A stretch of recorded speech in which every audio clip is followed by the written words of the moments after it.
I got the job because no one else wanted it. That should have been enough for me to walk away. The listing was buried on the city transit website under temporary contracts and overnight maintenance support. The title sounded harmless enough. Archive Retrieval Assistant, Underground Records Division. 4 nights a week, midnight to 6. Good pay, no public contact, mostly paperwork and inventory.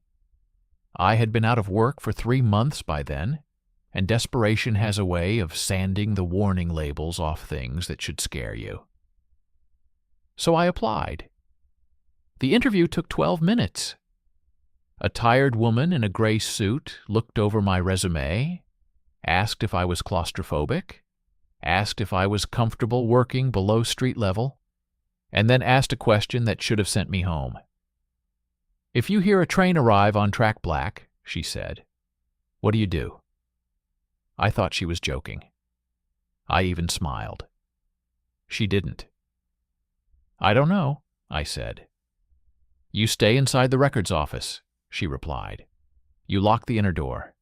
You do not go to the platform, and you do not look into the arriving cars." She slid a printed sheet across the table. At the top, in block letters, it said, "Night Shift, Safety, Addendum." I scanned the first few lines. 1. The public red line does not run after 12:40 a.m. 2. Track black is not part of the current city network. 3. If you hear station announcements between 1:13 a.m. and 3 a.m., do not follow verbal instructions. 4. If a train stops without appearing on the control board, remain inside the office. 5. If you see a passenger standing on the opposite platform after 2 a.m., do not wave. I looked up. She was still watching me. "Is this some kind of liability thing?" I asked. "It's a condition of the job." I should have stood up right then. Instead, I signed the paper. That was on a Thursday. My first shift started the next Monday. The records office was 4 levels below the city. You reached it through a staff entrance beside a closed station on the south end of downtown, the kind of place commuters barely noticed in daylight. There was a steel service elevator, a concrete corridor that smelled faintly of wet rust, and then a reinforced door with a wire glass window that led into a long underground office lined with filing cabinets and old map drawers. The place was larger than I expected. Not modern, not exactly abandoned either. More like a forgotten branch of a building that still technically belonged to the living. Fluorescent lights hummed overhead. 2 old desktop monitors showed a rail map and a bank of inactive security feeds. Shelves of archived route plans and maintenance logs stretched all the way to the back wall. Someone had left a radio, a kettle, and 3 stained mugs on the break table like they expected normal human co-workers to use them. My supervisor that first night was a man named Torres. Late 50s, hollow-eyed, polite in the way exhausted people become when they no longer have the energy for rudeness. He walked me through the filing system, the inventory software, and the retrieval requests that came down from central planning whenever the city needed old track layouts or decommissioned line diagrams. "Most nights are quiet," he said. "You'll pull records, scan maps, box older paper logs, and answer control if they call." "Control?" He pointed to the left-hand monitor. "Night operations upstairs. Mostly signal testing and tunnel power loads." I nodded, pretending I was following. Then he lowered his voice slightly and tapped the right-hand monitor. "This one matters more." The screen was split into 6 camera feeds, all from platform angles or tunnel mouths. At first, I thought they were dead because none of them showed movement. Then I noticed one label in the lower corner of the screen. Black platform. Live. The image showed an old underground station. Narrow platform. Cracked tiles. Black and white warning strip at the edge. No advertisements, no benches, just columns and darkness where the tunnel opened. It looked wrong. Not in a supernatural way. In a time-displaced way. Like the station existed outside the rest of the city. I pointed at it. "That's track Black?" Torres nodded once. "There's no route attached to it anymore." "Then why are we monitoring it?" He gave me a look I couldn't read. "Because it's still there." That answer stayed with me. Before he left, he handed me a metal key on a red tag. "Inner door," he said. "If you hear an unscheduled arrival, lock it." I held up the key. "How often does that happen?" He put on his coat. "Less often when people follow instructions." Then he left me alone down there. The first 2 nights were almost boring. I scanned old route blueprints, logged damaged binders for disposal, and answered one call from control about a 1987 maintenance map. The station feed on the black platform monitor never changed. No trains, no passengers. Nothing but an empty platform and a tunnel that seemed darker than darkness should be. By the 3rd night, I'd started relaxing. That's how these things always happen. Not when you're ready. When routine has already convinced you that fear is embarrassing. At 1:11 a.m., the control board beeped. Not the phone. The board. A single amber light began flashing next to a section label I hadn't noticed before. Black. Approach. I stared at it for a few seconds, trying to decide whether this counted as a train appearing on the control board. Then the light stopped. The black platform camera feed remained empty. Nothing arrived. Nothing moved. I was still looking at the screen when the overhead speaker clicked. A woman's voice, flat and automatic, filled the office. "Attention passengers. Red Line service to Briar Hollow arriving in 2 minutes on track Black." Every muscle in my body locked. The Red Line didn't run after 12:40. Track Black wasn't part of the current city network. I remembered both lines at once with the same cold feeling I imagine people get when a word from a dream suddenly appears in real life. The speaker clicked off. I waited for someone from control to call. No one did. The black platform remained empty. Then, very faintly, from somewhere beyond the office walls, I heard it. A train. Distant at first, then slowly louder. The metal-on-metal hum of something moving through an underground tunnel at speed. My throat tightened. The train sound rose from beneath the floor, then shifted to the right, as if it were approaching a platform 1 corridor away. The black platform camera flickered. For 1 frame, I saw lights in the tunnel, then static, then the empty platform again. I stood up too fast and nearly knocked my chair over. The arrival sound slowed. Brakes screamed somewhere beyond the wall. Air displaced with that hollow underground rush unique to subway platforms. Then silence. The train had stopped. I could feel it, even from inside the office. Something massive was just beyond the corridor door. I should have used the key. I know that now. Instead, I walked to the wire glass window in the office door and looked through. The corridor beyond was empty. Long fluorescent passage. A security gate at the far end leading down to the platform access stairs. No movement. No visible train. Yet the station smell had changed. The air carried that hot electrical scent of breaking metal and tunnel dust. Then the speaker clicked again. Doors now opening. Last boarding for Briar Hollow. Every instinct in me screamed to lock the inner door. Instead, I did something worse. I went out into the corridor. The platform access stairs descended in 2 flights.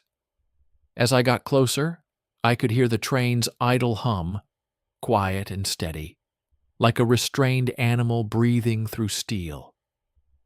There should have been no train there.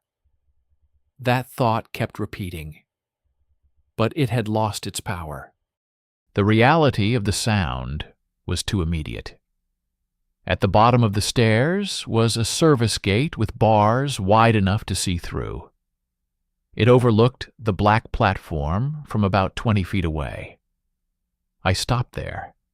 The platform was no longer empty. A train stood at the edge. It was older than any current city model by decades, narrower, darker, with rounded corners and dirty cream paint beneath a web of scratches and grime. Several windows were cracked or gone. The doors stood open, but the interior light was dim and yellow, making the cars look deeper than they should have been. No operator visible, no route display, no passengers stepping on or off, just the open doors and that low electrical hum. Then I saw the sign above the nearest car window, not digital, physical, a black enamel plate with white letters, Briar Hollow. I had never heard of Briar Hollow. I told myself it was some old district name, a decommissioned terminus, a historic line marker I simply didn't know. That was the last sensible thought I had down there. Because then, inside the second car, a figure leaned toward the doorway.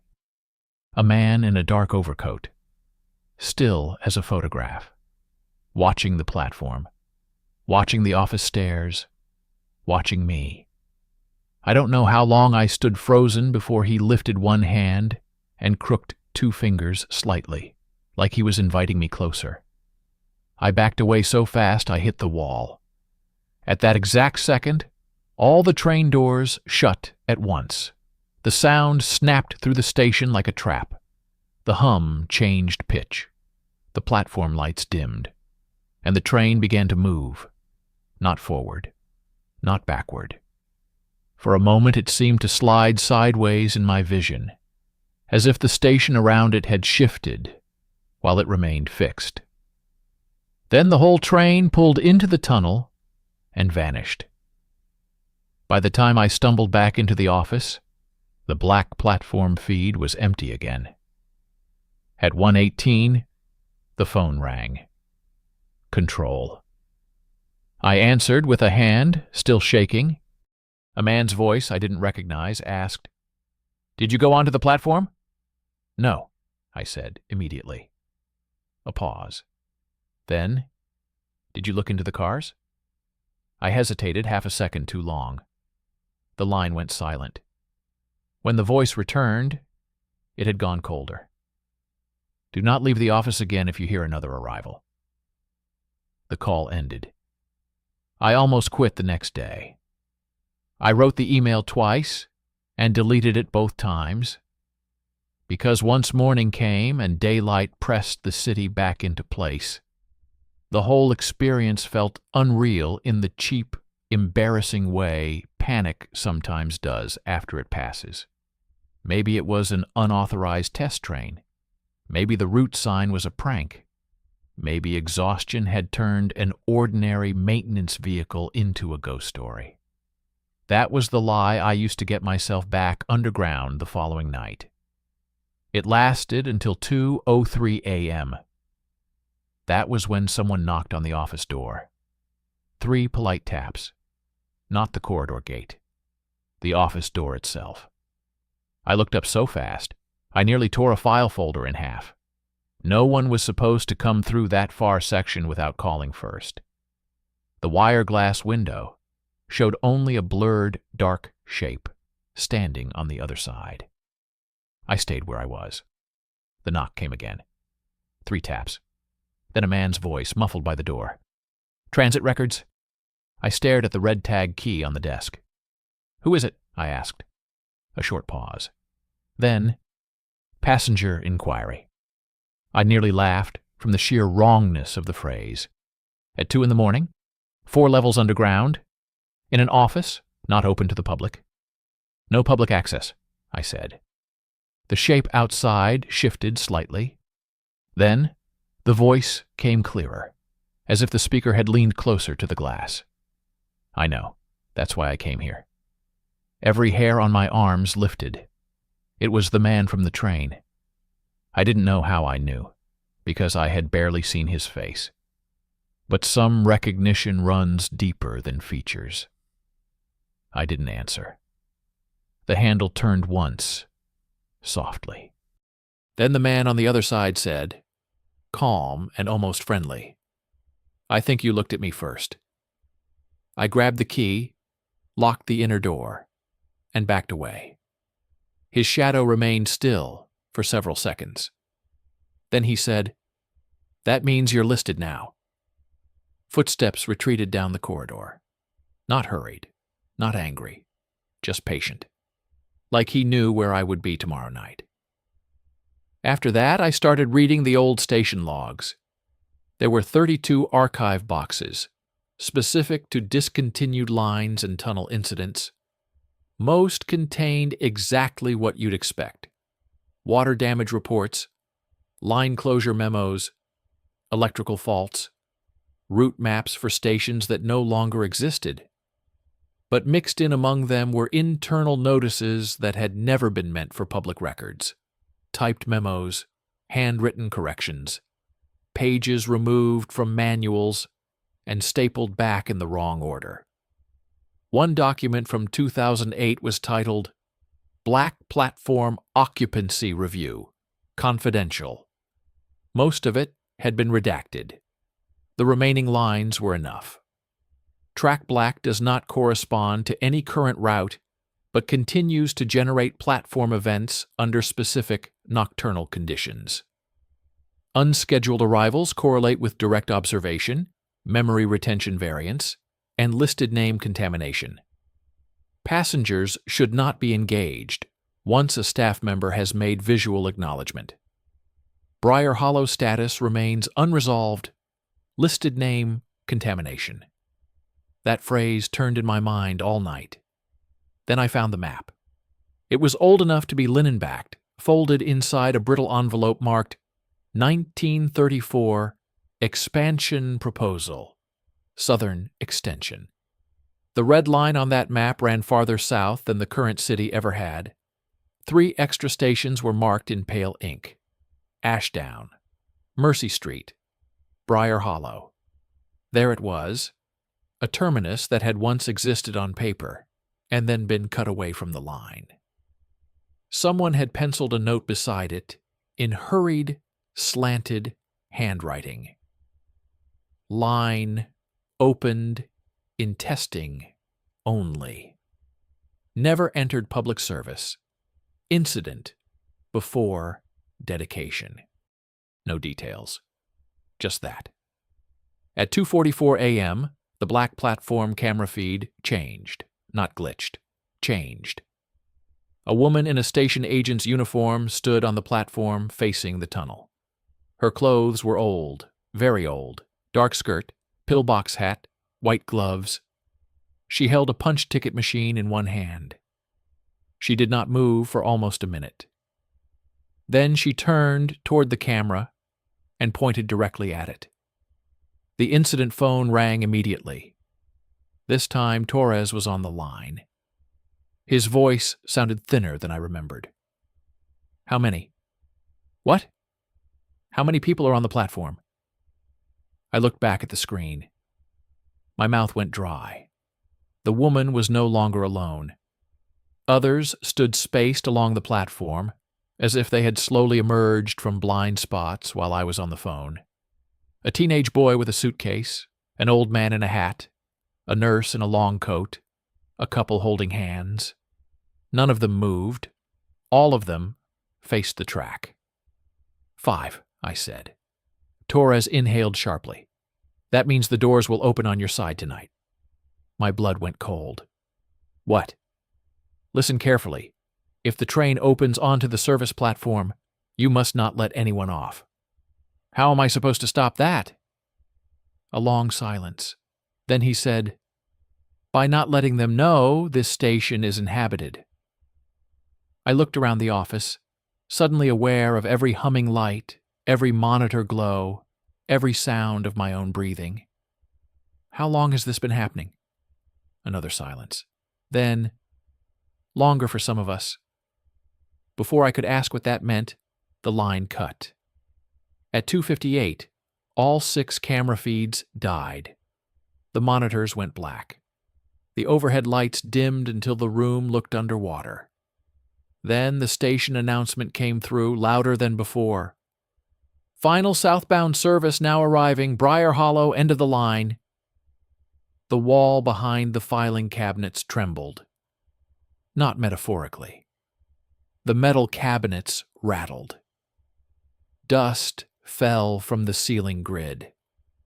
The train wasn't stopping at the public platform this time. It was on the maintenance side. On my side. I locked the office door again, then dragged a filing cabinet in front of it, with more panic than strength. The wheels screamed across the floor. The hum of arrival came right up the corridor. Brakes. Air release. Then, the impossible sound of doors opening directly outside the service gate.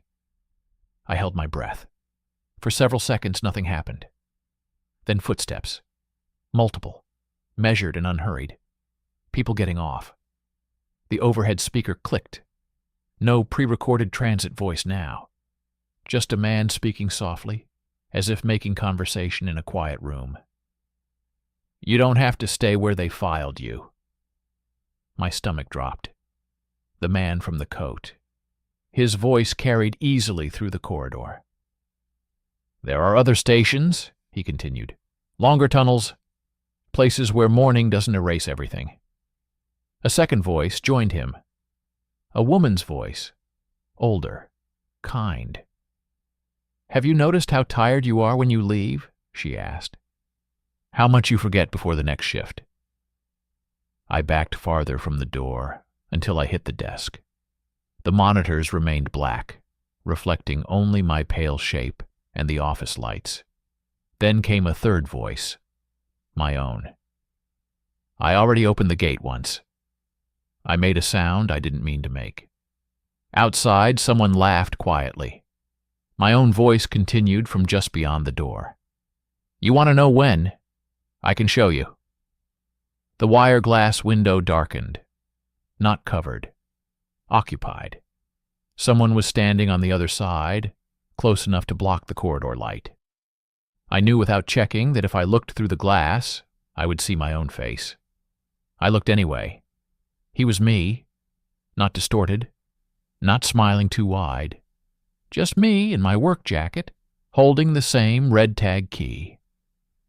He raised one hand and tapped the glass with the key ring. Third night, he said. You opened the gate after the second arrival.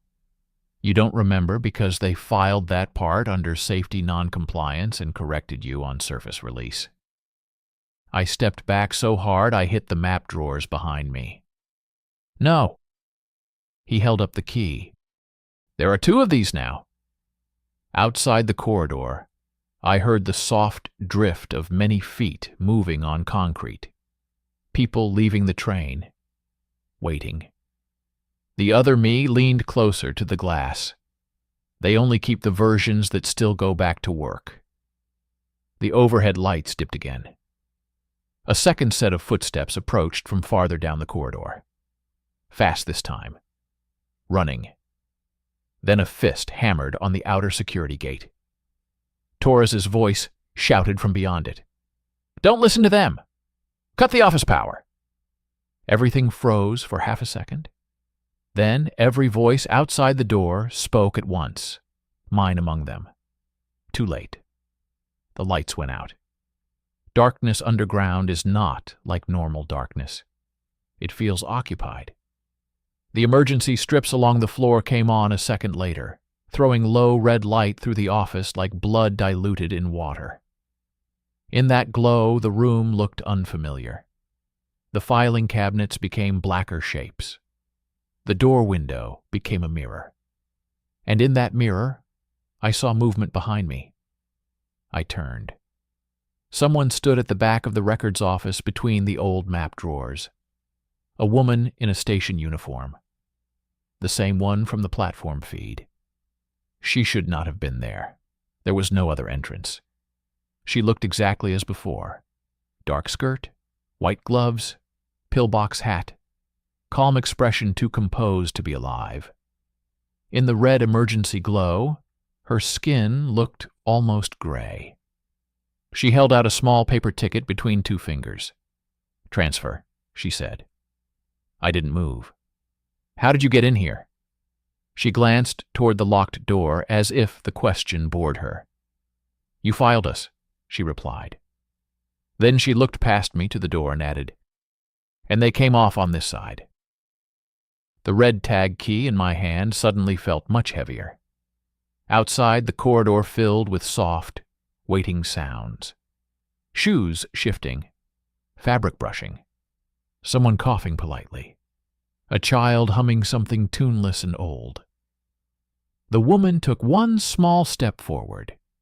"Once the doors open at your platform," she said, "the station expects continuity." I had no idea what that meant.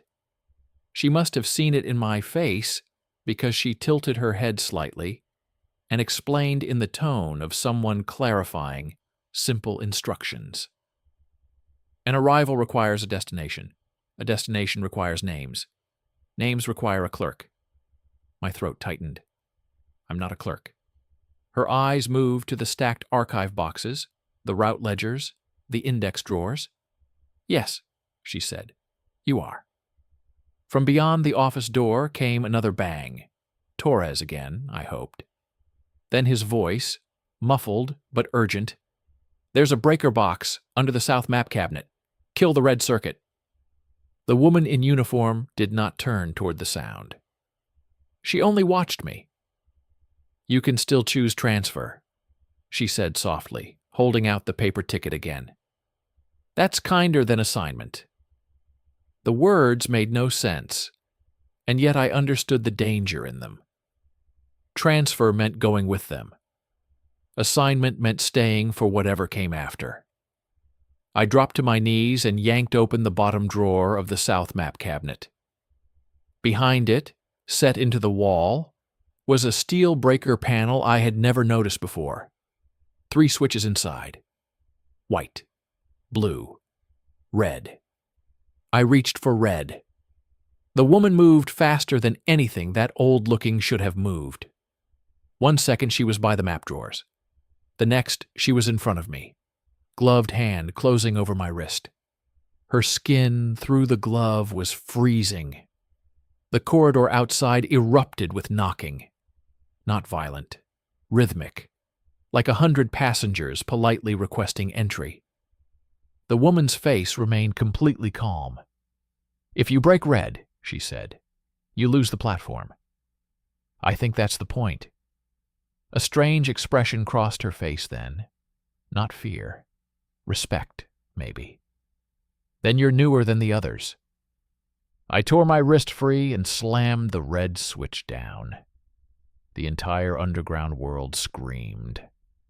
I don't have another word for it. The sound came through the floor, walls, pipes, rails, every surface at once. Metal shrieked in the tunnel. The corridor lights blew out. The office monitors flashed white and then filled with static. Something huge moved beyond the wall. Not like a train departing, but like a station itself, being dragged sideways across the dark. The woman in uniform vanished. Not ran. Vanished. The door window shattered inward. And in the red and white strobing static from the monitors, I saw the corridor outside packed, shoulder to shoulder, with people from another time. Coats, hats, old luggage, ticket stubs, blank faces turned toward the office. At the front of them stood the man from the train. And beside him stood me. Both reached for the broken window at the same moment. Then all the emergency lights died. Total darkness. The last thing I heard before something hit the office door hard enough to split the wood was Torres screaming from somewhere far down the corridor, "Run for surface now!" I did. I don't remember unlocking the inner door. I don't remember getting past the filing cabinet. I remember only fragments. Sprinting blind through a dark service hall. Shoulders slamming concrete. The sound of hundreds of feet behind me. Never running, always walking. The station announcement, looping in a broken, overlapping chorus. Final southbound. End of the line. Transfer. Assignment. Briar Hollow. I found the stairwell by crashing into it. Up 3 flights, then 4. At one landing, I looked down and saw lights moving beneath me in the stairwell dark. Not flashlight beams, but the yellow carriage lights of a train somehow shining up from below, as if the staircase now descended directly into a rail tunnel. I kept climbing. At the top, the service elevator stood open. I did not remember calling it. Inside, the floor indicator panel no longer showed numbers. It showed station names. Mercy Street, Ashdown, Briar Hollow, and at the very top, unlit, one blank space. I took the stairs instead. When I burst out onto street level, dawn was just beginning to thin the sky. The station entrance behind me looked normal. Locked, empty, city dirty and gray and alive in the ordinary way. No footsteps, no voices, no train sound. Just traffic, beginning in the distance, and my own breathing tearing at my throat. I didn't go home. I walked until the sun was full up. Then I called the transit office from a payphone because I didn't want them tracing my mobile. The woman from the interview answered. I recognized her voice instantly. I told her I quit. She was quiet for a moment, then asked only one question.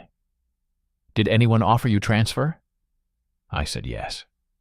Another silence. Then, "And did you accept?" "No." A longer silence. When she finally spoke again, her voice had gone flat in a way that made me feel colder than the tunnels had. "Then you are still listed as active staff." I hung up. That was 6 weeks ago. I haven't gone back. My direct deposit still comes every Friday. I've changed apartments twice. Blocked every transit number I can find. Thrown out the red tag key 3 different times. It keeps coming back in my coat pocket. Some nights, just before sleep, I hear station announcements under the hum of my apartment heater. Very faint. So faint I can almost pretend it's plumbing. The cameras in my building garage started glitching last week. Security posted a still image in the lobby asking if anyone recognized a man seen entering after hours. It was me, or something wearing me.